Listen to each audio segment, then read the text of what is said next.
Hello everyone and welcome back. Okay, in this tutorial what I'm going to do is I'm going to show you how you can change text content using the document object model. However, I want to do it in, I don't want to say a better way than the last tutorial, but I want to show you a better way, okay? And I'll explain why.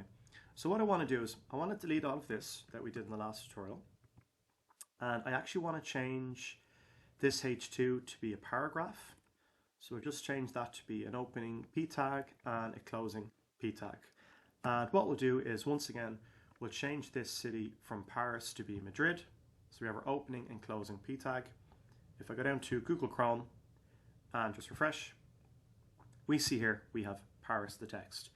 So in the last tutorial what we did was we were able to grab this piece of content, i.e. Paris, using the document object model. And what we did was we changed the text content using inner HTML, okay? But what I want to do is I want to actually show you that we can use a different way, and that is by changing the inner text. So initially they look like they do the same thing, but they actually don't. And that's what I'm going to show you now in this tutorial. So what I want to do is I once again want to get a reference to Paris here using document.getElementById, and we're just going to change the inner HTML. So what we want to do is we want to say let city. We want to store all of this inside of a city variable. So first we need to get a reference to it. So we can say document.getElementById. We have our parentheses, and we need to pass in the ID. And what is the ID? Well, we give it a name of city, right? So it's city there. So let me just Control C and Control V. Awesome.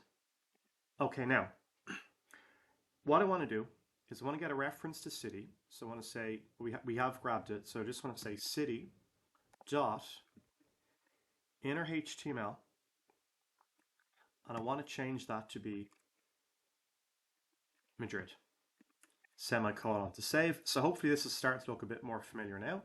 We're saying to the document object model, we're saying document dot get element by ID, and we're passing in the city ID.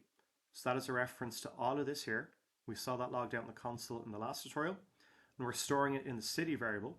So city is now essentially all of this, and then I'm just changing the inner HTML to be Madrid.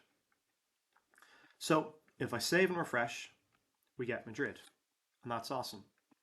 But there's a different way to do it, and the reason is as follows. When you change the inner HTML, you're also able to manipulate the content itself, where with inner text, you can only change the text.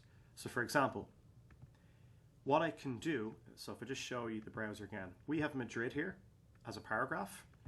I can actually change more than just the text because we've used inner HTML.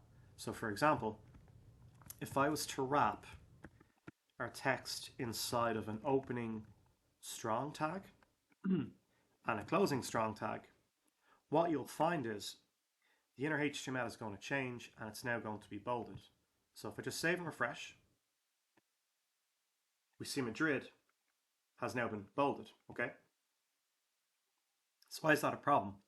Well, the problem is if you're going to change text content, you don't want to give anyone the ability to potentially, maliciously change the content. So here, for example, we were able to manipulate not only the text, i.e. from Paris to Madrid, but we were also able to change the styling there. So one way to make sure users can never manipulate more than they're supposed to is you could, for example, just use the inner text. So another way of changing the text, but without using .inner HTML, is we can actually just use inner text. So all you need to do is instead of saying city.inner HTML is equal to Madrid, we can say city.inner text. And all we need to do then is just assign that our new value, and this is going to be Madrid. Okay, so that's one key difference between the inner HTML and the inner text. With the inner text, we're really only changing the text content. And to prove that to you, if I was to attempt to do what I did above here, wrap Madrid inside of an opening and closing strong tag, look what happens when I do it using the inner text. What you'll find is inner text takes what we put in quite literally. So rather than bolding Madrid, it's actually going to say strong Madrid strong. Okay? So guys, that is how we can change text content another way using the document object model.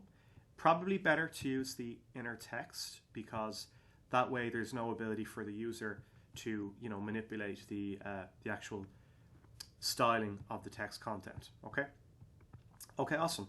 And there's nothing wrong with using the document object model to change styling, by the way. You just want to make sure it's done in a controlled way that it only happens if you want it to happen as the person potentially building a website. It's the same way that a lot of web applications want to protect themselves from SQL injection attacks, where there might be certain characters you're not allowed to use, in case you're trying to access a website's database, or they'll limit characters, etc. It's just another way to protect yourselves because there are some bad actors out there, unfortunately.